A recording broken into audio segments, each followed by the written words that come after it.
What's good? I'm Brian Tong, and welcome to the Apple Byte for all the good and bad inside the world of Apple. And believe it or not, this show will not contain a single recycled iPhone rumor that's similar to something you've heard 2 years ago. All right, let's get to the show, and the Apple TV is really on my mind after it recently was elevated to full product status with its own section next to the Macs, iPads, and iPhones on the main header of the Apple Store page. A report from 9to5Mac claims Apple is making progress with the next generation of the Apple TV that's said to be a full set-top box instead of a standalone television set that's likely to be released in the first half of 2014. Let's just call it the Apple Not a TV TV. Now, iLounge reports that Apple is preparing an update that will add gaming support sometime in March. The Apple TV has continued to get new partners for content, and the idea of apps or a game store has been rumored for a while, but a new focus on gaming utilizing existing iPads and iPhones and iPods as controllers is expected. Now, the latest reports claim that Apple has considered combining the Apple TV and Airport Express products with versions of the new Apple TV, including an integrated 802.11ac router for improved video quality and stability compared to the current Apple TVs. 9to5Mac also says Apple has been testing versions of the Apple TV with a built-in TV tuner component, giving it the ability to control your existing cable boxes and TV stations. Now, we've seen products like this, like the failed Google TV, and even the Xbox One is similar, but the idea would be putting an Apple-designed user interface on top of your existing setup through the Apple TV. So there's lots happening behind the scenes with Apple TV, and we'll see how it all shakes out. Now, Apple recently announced their earnings for the first fiscal quarter of 2014, posting a record quarterly revenue of $57.6 billion and a quarterly net profit of $13.1 billion. Apple sold a record 51 million iPhones, a record 26 million iPads, and Macs were up, selling 4.8 million units compared to the same quarter last year, but Wall Street still wasn't happy enough with the growth. You'll always get a few good nuggets of info during the Q&A session, and when questioned about new revenue from new product lines, CEO Tim Cook said Apple plans to launch new products in categories where it currently doesn't operate, and that the company has no issue coming up with new projects to work on.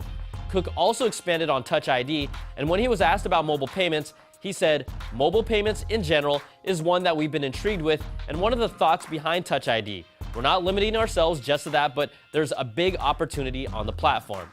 Now, a Wall Street Journal report says Apple is planning to allow customers to purchase physical goods from other retailers through an iTunes account, using the iTunes account as the transaction middleman and Touch ID to authorize transactions.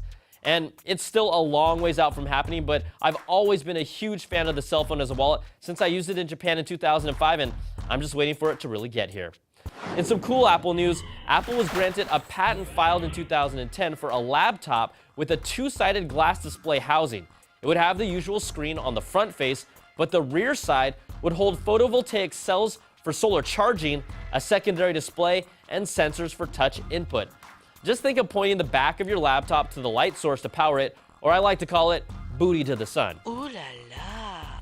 The patent says the rear could be made of electrochromatic glass. It's a material that can change states from translucent to transparent when voltage is applied across its surface.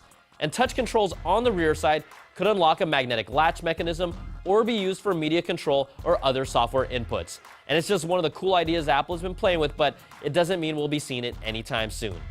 The Big A was also awarded patents for attaching lenses and camera modules to portable electronic devices. It includes magnetically attaching a camera module that would fit on something like an iPhone and align with its camera to extend its picture-taking capabilities. The external lens would have movable parts, allowing it to do things like zoom, autofocus, and resist shaking. Now, there's already several third-party lens attachments on the market, and again, it doesn't mean Apple is releasing this, but it's something they've been cooking.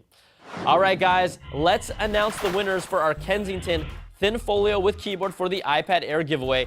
And the name of the song that was playing in the background 2 episodes ago was Boston's More Than a Feeling. And, I was having more than a feeling, if you know what I'm saying. All right, congrats go to email winners Jason Rick, Nancy Esquera, who really wants the purple case, and Jeannie Campbell. And a major fail goes to Stephen Kakko, who thought it was Beyonce's Singles Ladies or Spice Girls Wannabe. He got it wrong both times.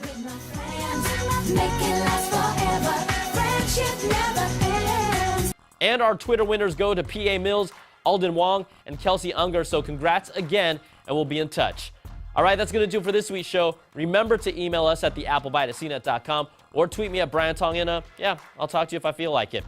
I'm Brian Tong. Thanks for watching, and we'll catch you guys next week for another Bite of the Apple.